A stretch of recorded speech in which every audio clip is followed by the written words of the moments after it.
Friends of an Army veteran killed during a disturbance in North Columbia last week are hoping for an arrest. Good evening, I'm Brittany Pieper. And I'm Emil Lippi. Cameron Carruthers was killed in what police initially called a home invasion. But as KMUH's James Packard reports, Carruthers' friends say that that's not what happened. He joins us in the studio. James, what can you tell us?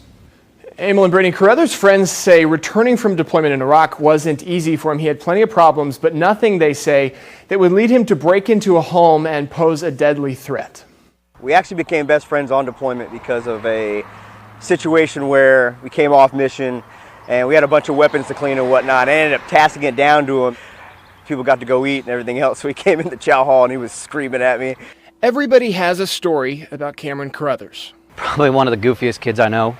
He got this little Thai Beanie Baby parrot, and we took a bunch of stupid pictures with it. But everything changed last week when Carruthers went into this house on Don Ridge Road in North Columbia.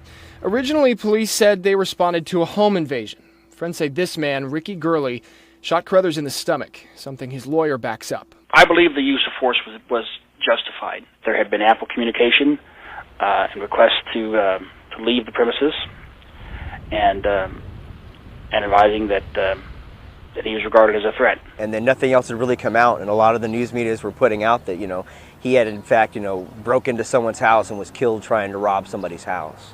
The next day, police said the shooter and the victim knew each other. Friends say Carruthers' girlfriend had been living at the house with Gurley. Carruthers often stayed there. Gurley's lawyer, Stephen Weiss, says there's a recording on Gurley's phone of what happened. That recording is in police custody, and Weiss didn't elaborate on Gurley's account of the shooting.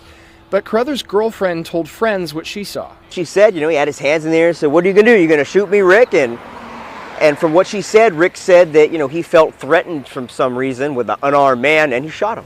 But Weiss said the police listened to the recording and from that decided not to arrest Gurley. I think the law enforcement officers who investigated made a determination. I think the determination deserves some respect. I think that they understand Missouri law. There's no way you can shoot an unarmed man with their hands up in your own home and sit there and say it was in self-defense.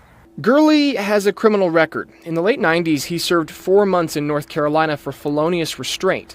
Now he's a private investigator. But when we called his business today... The number you have dialed is not in service. Please check the number and try your call again. And according to police records, they've been dispatched to his address 7 times in the last year. I'm not going to comment on that. But for Carruthers' friends, the goal here is simple. They want answers, and they want an arrest. We don't want to see him painted as some kind of criminal.